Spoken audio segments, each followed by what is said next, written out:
Greetings, Trekkies! You folks chose, and today we're going to have a look at Forever Ensign Harry Kim's most and least interesting moments on this edition of... Yeah, it's the best five, worst five, no one will see. Yeah, it's the best five, worst five Trek's ever seen. Star Trek has a history of having a character that must suffer. In Voyager, that honor is bestowed on Harry Kim, an actor that was almost let go mid-run, showing just how seriously the producers and writers took the character.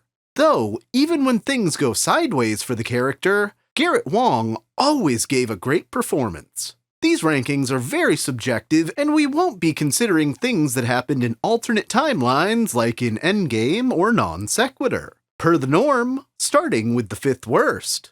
Hol Addiction. Clearly, having taken classes at the Reginald Barclay School of Hollow Delights, in the poorly written episode Alter Ego, Kim turns to Tuvok for help with purging his emotions, after falling for a particularly engaging hologram from Neelix's Tiki Bar program. While it turned out the hologram was being controlled by an alien, and Tuvok got the worst end of that stick, it's Harry's fault for pulling him into this conundrum in the first place. Though, this wouldn't be the last time Ensign Eager would get himself into a pickle over a forbidden love. Which brings us to... number 4.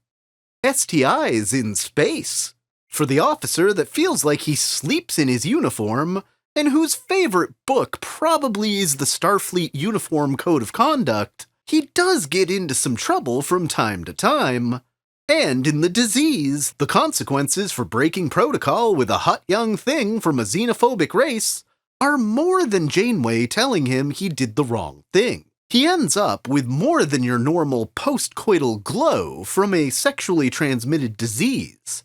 Thankfully, it's easily treated by the doctor, but the incident is then reported to Janeway, who's very surprised by Dudley Do-Right's actions. I actually considered this particular scene where Harry speaks up for himself to Janeway as a best moment, but was edged out by other moments we'll get to. Poor Mr. Kim. No matter how good a guy he was, it's always the wrong woman. Number 3. Death by Snoo Snoo. This entry isn't here for anything Harry Kim did, but simply for some of Season 3's worst writing. For a season that really started to show that Voyager could shine, Favorite Son is easily its worst episode. The fact that Harry or Janeway actually buy the idea that this society came 70,000 light years to randomly impregnate a person without their consent on Earth is laughable. What's not so funny, or even subtle, is doing a siren song plot in the 90s perpetuating the idea that women only keep men around for their ability to impregnate them isn't the best use of a show's time, whose basis for scripts usually have to do with exploring the human condition. Just another in a long line of Harry Kim suffering. Number 2. It's a bomb! This might have something to do with why Harry is a forever ensign. When given command of an away mission in Warhead, the doctor convinces him to beam an AI-driven device on board that, per the title of the show, ends up being a missile. I feel like if they'd had just a couple more scans here, they would have known what it was. But then, there wouldn't have been a plot that week. And Harry Kim's worst moment at number 1? Crash Test Dummies. While we're not considering other alternate realities, the error that caused Voyager to crash land and be frozen in Timeless was caused by prime timeline Harry Kim's bad calculations in slipstream technology. Just because some I hate temporal mechanics shenanigans allow his alternate future counterpart to change Voyager's fate, this is absolutely his biggest misstep across the run of the show. As we purge some alien DNA from Harry Kim for his best moments, if you're enjoying the content, please consider a like and subscribe. At 5th best, The Peacekeeper. Going all the way back to Voyager's first episode, Caretaker, after his first round of suffering on the show through being infected with Caretaker DNA, and then sent to the Ocampa, He plays the role of mediator between the violently upset B'Elanna Torres and the Ocampa just trying to help her with her illness. Though this is a small thing, it starts a mutual respect between the two future crewmates that carries through the run of the show. Number 4. In over his eager head. While the episode Nightingale gives Harry Kim a chance to sit in a big chair of what's technically his own command, that's not why it lands here. It's better than the painfully mediocre plot of the episode for the scene where he speaks up for himself to Janeway about how he's done everything a good Starfleet officer should, but is currently on track to be Q's alternate reality Picard as a 60-year-old lieutenant junior grade. As Worf once made the case to the ill-fated Ceto Jaxa, maybe next time it won't take 7 years for you to protest being treated unfairly, Harry.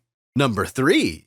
It's a race. When Tom Paris gets a chance to combine his two favorite things, 20th century hot rods and piloting sleek 24th century crafts, he pulls his best friend Harry into nearly a race to the death. While Ensign Kim started as Tom's partner in wacky races, after B'Elanna forces her way into the co-pilot's seat with her soon-to-be husband, Harry ends up working with a version of Dick Dastardly. After her original co-pilot suffered a seeming accident, Harry eventually discovers Arena purposely sabotaged her co-pilot and tried to kill Kim as well. What puts this in the best is Harry's deductive reasoning, figuring out Arena's motives to try and blow up the finish line where former warring factions are waiting, trying to reignite the conflict and using the Delta Flyer as her instrument of destruction. Thankfully, by season 7, the writers decided Kim could do something useful through his suffering. Number 2. Kim in command. Outside of the typically uneventful night shift, Kim's only major big chair event comes in Future's End. He sets Cass and Neelix on the important task of monitoring Earth broadcasts for indications they've detected Voyager, and soap operas because he's forced to make tough choices, like what to do about Sarah Silverman's transmission of the space probe Voyager's golden record. He also has to decide between beaming the captain and first officer out of a tight situation and having to take the ship in atmosphere and be easily seen to do it. I really hope the upcoming season of Prodigy shows us Harry Kim in a more permanent big chair role. And the best Harry Kim moment at number 1? This man is my friend. When Tom and Harry are wrongly convicted for making the Ultimate 47 reference during the shoot, they find themselves in a prison with seemingly no way out, and a mind control device ratcheting up their worst instincts. After Tom is nearly killed in a fight, succumbs to the clamp, and even destroys the only device that gives them a perceived chance at escape, Harry becomes the only thing between him and death, demanding help for his friend and keeping him alive long enough for Janeway and others to make a jailbreak. "This man is my friend" is one of the most memorable lines through the entire series. What's your favorite Harry Kim moment?